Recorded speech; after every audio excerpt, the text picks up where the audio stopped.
সেই দিন এক মসজিদও দেখি একবার মশা তো যেটা বইছে এটা তো মারছে, আরেক রুড়ে জেগে চলেছিল, এবারে দুইকে কাম করি একবার ৪৫ বছর ধরে চুরি করে, এবার ১৫ বছর একটা ফুত আছে। ৪৫ বছর পরে আটকা চিন্তা করলো আমি মরে গেলে কারো এই এলাকা চুরিটা বন্ধ হয়ে যাবো গা, তারই এইরকম দরকার আছে না? নাউজুবিল্লাহ কয় না? ফুতের লেগে হাফ প্যান্ট বানাইছে দেবপুর বাজারতে টাইট, তারে চুরিত নিব এর লেগা কালা হাফ প্যান্ট বানাইছে। তারে তেল তেল কেমনে মাইকা চুরি করন লাগে এই দিয়েও সিহাইতে আছে, সব সিহাইতে আছে রা।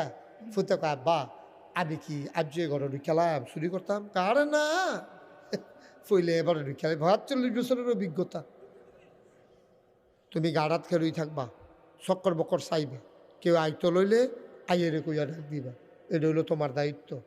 আইসে বাজে ওরা চুরি করতে মনে করেন, আইসে ঘরের সামনে তারে মসজিদের কান্দাটার মধ্যে খেলা করাই রাখছে, এই ঘর মনে করেন চুরি ঢুকবো, হেতে হিনমিন কইরা বাঁশের মাথার ভিতরে ফাইলা দিছে। জানেননি নিয়ম কেন? নিয়ম ইচ্ছে না তো, চুরির নিয়মও তো জানে না।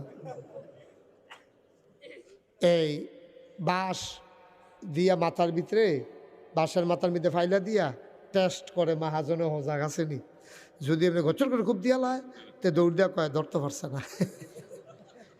আর লেগা ফইলা এই হিন কইরা সেটা বুদ্ধিমান সুর ৪৫ বছরের অভিজ্ঞতা তো হাতে করছে গীতা মাথা বাঁশের মাথার মধ্যে ফাইলা দিয়া টেস্ট করে লারে সারে, দেখে যে কোনো কূপ টুপ দেয় না, তা আবার মাথা ডুহাই তো লইছে। এমন সময় ফুতে আটকা সিলান দিছে, আইয়ে রে এই সিলান দিছে। পরে বাপে কি গড় ঢুকছে না বার হয়ে গেছে গা? তা আবার কথা রইছে, আমি যাই গাম হরিন্দরার হেগুল দিয়া, তুই যাইবি গিয়া এগুল দিয়া, আমরা দেবপুর বাজারে গিয়া বাহে ফুতে কান্দ দৌড়ে বাজি গিয়াম। আচ্ছা আব্বা, এই কথা কইয়া আইয়েরে কইয়া তেও দৌড় দিয়া লাইছে উত্তর দিয়া, দহিন দিয়া হরিন্দরা দিয়া ওই বাহে দুজনে দেবপুর বাজারও আইয়ে সেটা ফুতেরে জিগা কেড়াই কারে দেখছ? ফুতে কয় আব্বা আপনি যখন মাথাটা দিবেন আমি তো চাইয়া রইছি, কেউ আইয়েনি, ডাইনে চাই বামে চাই সামনে চাই পিছনে চাই, দেখি কেউ আইয়ে না। হঠাৎ করে আকাশের দিকে নজর গেল, তাকাইয়া দেখি আমার আল্লাহ আমাদের দিকে তাকাই রইছে।